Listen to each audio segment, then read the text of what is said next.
Pernah nggak ketipu? Oh sering. Sempat kepikiran godaan setan tadi itu dia gitunya. Tenti buaya ta, buaya mana ya?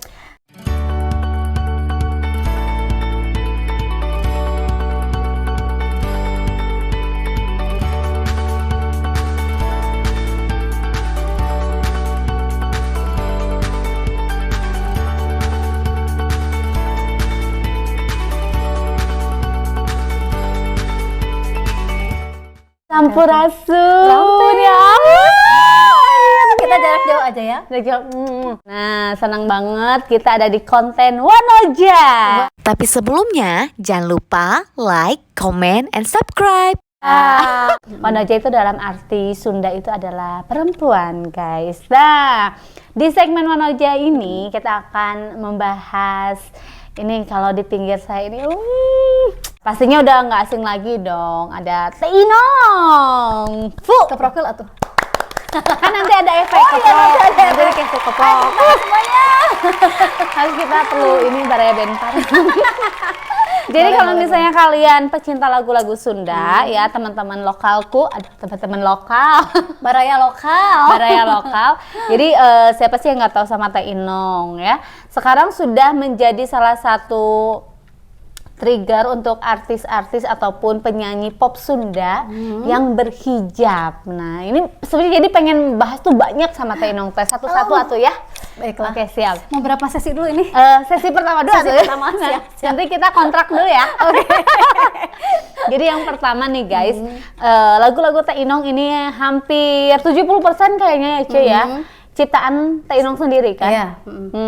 Yang paling ini adalah buaya apa Yong? Buaya darat? Tersangka buaya. Tersangka buaya. Gimana? Tersangka ka tembong geuning belang. Itu ya. Dan tenti buaya ta. Buaya mana ya? Pasti langsung nanti gitu ya. Jadi itu lagu ciptaan Teh Inong yang pertama ya? Kalau itu sebetulnya ciptaan teman. Oh, ciptaan teman. Yang pertama itu justru Kaduhung. Kaduhung sagede gunung. Nah, tapi itu benar ya, lagu itu ya mewakili perasaan pada saat itu tapinya. Nah, tapi Teh Inong dari 70% lagu ciptaan Teh Inong sendiri, ini emang dulunya memang tiba-tiba bisa menciptakan lagu atau emang dari dulu dari kecil suka tulis-tulis gitu? Coret tembok ya suka ya. Jadi sebetulnya mungkin bakat seni itu emang ada dari kecil. Tapi dulu itu awalnya menari guys. Jadi dulu itu adalah bukan penyanyi. Bukan, tapi penari. Cuma nggak tahu tiba-tiba nyemplung di nyanyi. Pertama mungkin udah rezeki dari Allah. Iya. Jalannya harus menyanyi. Itu pun ketika membawakan acara Bentang Parahyangan. Bencang pisan. Ya. Dulu tuh ada produser lah dari Majalaya. Namanya si Mas Oki, ingat kan? Karena biar bagaimanapun dia yang berjasa. Semoga Mas Oki nonton. Yang membawa saya ke dunia rekaman itu Mas Oki. Nong, nah dia tuh bintang tamu kan. Dia bawa artis-artisnya lah. Nong, kamu bisa nyanyi tuh? Bisa lah di kamar mandi mah, karena emang waktu itu belum nyanyi kan. Itu serius, nah so kalau mau nanti dibawa sama saya. Ya teh bener henteu gitunya. Akhirnya obrolan serius, ya so Kang mau, tapi ya kalau misalkan saya bayar saya tidak mau, udah saya emang nggak punya uang. Jadi takutnya kan bayar dulu lah ya. Karena udah sering dengar kalau menyanyi itu mau rekaman itu harus ada uang sekian, gini jadi banyak gitu. Jadi untungnya teh saya mah tuh bisa ketipu ketika itu gitunya, dan saya tuh nggak mau bisa diolok ya. Jadi bukan wah asik ya mau jadi penyanyi, mau berkorban ngeluarin gimana gitu, tapi saya nggak mau. Dan waktu itu bilang oke, mau tapi nggak mau ngeluarin duit ya, nggak punya duit. Enggak, Sunda ini enggak. Inong tuh jadi bintang tamunya Sunda di situ, jadi artis utamanya lah, karena Inong sebagai host Bentang Parahyangan. Ya oke, kalau gitu mah mau kasihlah beberapa lagu, berebet. Sok yang mana lagunya yang cocok sama karakter Inong. Karena Inong mengakui suara Abi mah pas-pasan gitu. Jadi tidak sebagus penyanyi-penyanyi yang lain gitu ya, kayak Rita Tila, Terry Karafika yang memang sinden gitunya, suanten nate benten sareng Inong. Tapi mungkin si Akang eta teh pas udah ngetes ayaan oge geuna suarana ya mah cenah teh berkarakternya buat nate. Jadi asa baru denger suara kayak gini. Cek Inong teh nya kitu udah tak apalnya. Enggak tahu gitu jenis musik dan lain teh enggak tahu Inong mah. Udah aja. Akhirnya udah kayak gitu, rekaman lah. Ternyata yang pertama dikasih teh nggak cocok. Oh, Terus lagu dikasih sama dia kan. Oh, tapi belum itulah ya. Inong bilang gini, Kang, Inong teh sebetulnya punya lagu Abi. Nah, sudah bisa nyiptakeun lagu. Iya kan dulu teh saya teh satu kosan sama anak karawitan. Oh gitu. Jadi suka denger mereka teh latihan nyinden dan lain-lain teh denger, jadi sok nurutan. Jangan-jangan anak karawitan jadi penari. Dibalik. Jadi dunia terbalik katanya. Ya nggak tahu lah, itu mah mungkin tiba-tiba aja kata Inong teh, cing mana tuh hoyong ngadangukeun. Dites we. Cek si musik teh, cek playerna yang bikin musiknya arranger. Boleh nanti ya, nanti ada efek ketawa ya. Oke. Pas sudah gitu teh, cenah ieu lagu teh cenah. Pake nu ieu we laguna cenah. Serius Kang? Nya alus cenah laguna geus pake nu eta. Dipakailah lagu si Kadung itu teh gitu. Jadi lagunya udah lama. Itu semacam apa ya? Sebuah keberuntungan ya, Cuy ya. Karena dari awal iseng-iseng akhirnya bisa juga. Itu semacam kayak keberuntungan ya buat Ece. Awal-awal terjun di dunia tarik suara, bukan hanya tarik tambang gitu ya. Ada nggak sih ketika kan ini peralihan dari Ece sebagai penari pada saat itu menjadi penyanyi gitu ya kan. Pertama nih ketika di panggung ada rasa deg-degan nggak? Waktu itu teh pas ngeluarin lagu Kadung itu, alhamdulillah sih udah ada panggilan untuk bintang tamu. Padahal waktu dulu mah susah bintang tamu teh kudu rekaman udah berapa album gitu ya. Baru aja.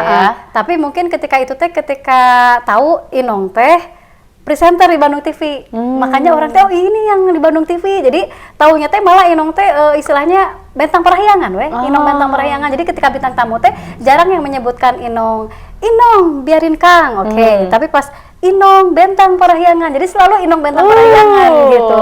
Jadi pas pertama kalau nge-MC dulu yang acara hiburan mah oke lah biasa ya. Nyanyi juga nari udah biasa. Pas nyanyi kan shocknya. Aduh, kumahanya nyanyi udah mah materi lagu cuma hafal 1-2 lagu gitu, belum banyak. Jadi pas pertama itu apa yang terjadi guys, kan pakai samping. Kebayanya masih atas bawah, hiburan mah biasa. Tapi ketika nyanyi, aduh kumahanya ya nyanyi depan orang banyak. Anggap we itu teh semut gitu yang nonton. Anggap we apa gitu asal ya. Asal dianggap eta manusia teh. Tapi dah kumaha kan bakal ketegang teh dan apa yang terjadi ketika itu kan pakai kebaya itu selalu atas bawah samping dan kebaya kan. Si samping teh ngageleber atau udah ngadeg-deg eta teh. Bukan karena angin. Bukan karena angin tapi karena aku grogi teh ya gitu. Jadi nervous gitu di depan orang banyak kan harus nyanyi. Jadi selama setahun pertama mah masih gugup gitu. Masih gugup. Tapi kalau sekarang mah ya lebih baik nyanyi aja. Udah daripada nge-MC ya. Lebih baik nyanyi. Iya, itu ya kalau cerita Teh Inong pengalaman pertama di panggung. Terus ini ya, banyak banget kalau misalnya komen di Instagram, di YouTube ya tentang Teh Inong itu udah punya ciri khas. Yaitu hijabnya, hijab Inong gitu. Kadang ada yang minta buat tutorial juga ya, Cuy ya. Awal-awal itu kan baru ngeluarin 1 album ketika memutuskan untuk berhijab. Jadi memang sempat kepikiran godaan setan tadi gitunya. Nanti nggak akan laku, cuma nggak akan ada panggilan nyanyi lagi gini. Di panggung teh harus seksi, harus kelihatan gimana gitunya. Baru juga 1 lagu di kerudung nih lebar, masih muda bilang gitu. Tapi kan karena saya berpikir ya hijab itu kan kewajiban gitu ya. Aduh gimana ya kalau nunggu sampai tua ya kapan gitu ya. Mending kalau misalkan kita umurnya cukup gitu ya. Terus ketambah udah punya suami. Jadi dari keluarga suami, dari keluarga Inong sendiri kan semua berhijab. Jadi ketika kumpulan keluarga itu cuma Inong ya enggak. Jadi aduh nggak enak ya, malu juga gitu ya. Terus suami tidak pernah memaksakan, kamu harus berhijab dong, nggak pernah. Cuman ngebeliin buku tentang keutamaan berhijab. Dibeliin buku, baca-baca, oh ya gini ya. Udahlah, bismillah aja lah. Udah niat mau berhijab, walaupun ketika itu emang hijabnya itu masih kelihatan leher, masih pakai antingnya, masih nggak gaya lah gitunya. Dan sekarang juga belum berhijab dengan sempurna, tapi setidaknya sedang belajar gitu. Waktu itu tiba-tiba, kalau dulu kan waktu mau siaran itu pasti ada voice over ngisi gitu kan, tanggal lagu dulu mah bentang perahyangan. Ke bapak produser, Kang, Inong berhijab. Serius berhijab? Iya. Akang mah nggak apa-apa, justru berarti Inong tuh udah dapat hidayah. Orang mau dapat hidayah itu susah, so nggak apa-apa. Akang mah setuju pisan. Tapi ketika itu kan di Bandung TV itu nggak boleh ada yang berhijab waktu awal-awal itu. Inong tapi hijabnya gimana? Dia kan berpikir Inong hijabnya yang gimana udah gitu, syar'i banget syar'i gitu ya. Enggak sih Kang, Inong nanti punya ini sendiri, kata Inong teh. Ya soalnya tetap ciri khas Inong itu dengan ramenya, dengan centilnya. Jadi tetap jangan hilang itunya gitu. Gimana caranya dibikin yang simple. Dikumahakeun atunya sampai beberapa kali model Inong teh dijumpalikeun kumaha. Wah, geus segala pokoknya namanya. Yang jumpalik itu kerudung atau orang? Orangnya. Kayak gitu nya. Dulu kan masih pasmina yang agak tebal dulu mah enggak ada yang jarang lah yang kayak gini teh. Oh, di uol-uol segala akhirnya nemu teh si gaya Inong teh, si turban yang gitu sama yang kepang. Tapi ternyata ketika siaran teh cocoknya teh yang kepang gini gitu. Dan akhirnya si kerudung itu sampai sekarang tuh menjadi ciri khas. Jadi hijab Inong. Jadi itu Cie pernah nggak sih nyangka bahwa ternyata dengan berhijab maksudnya teh bisa orang-orang pada suka gitu?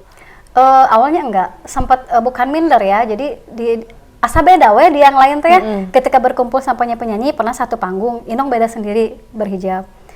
Cuman perbedaannya ketika di panggung kan biasanya kalau Inong nyanyi itu yang joget lah, yang nyawer teh kumaha gitunya. Tapi ketika berhijab itu mereka lebih menikmati Inong dengan mendengarkan suara, dengan menonton gitu. Oh iya Inong teh. Jadi mereka tuh kayak lebih menghargai gitu ya. Jadi lebih ya udah menikmati aja gitu daripada ikut joget atau apa.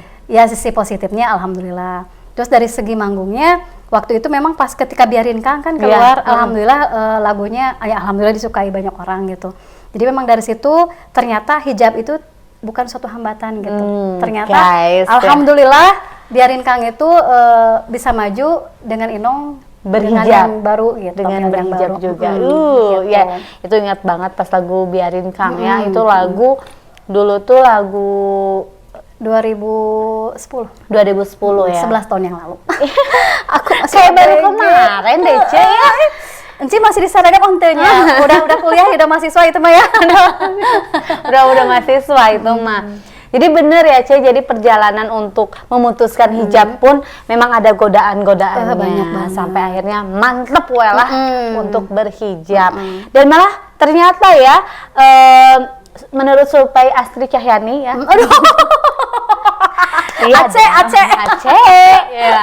Jadi menurut survei Astri Cahyani itu banyak juga akhirnya ke-trigger bahwa menjadi seorang penyanyi itu bukan harus berpenampilan seksi aja.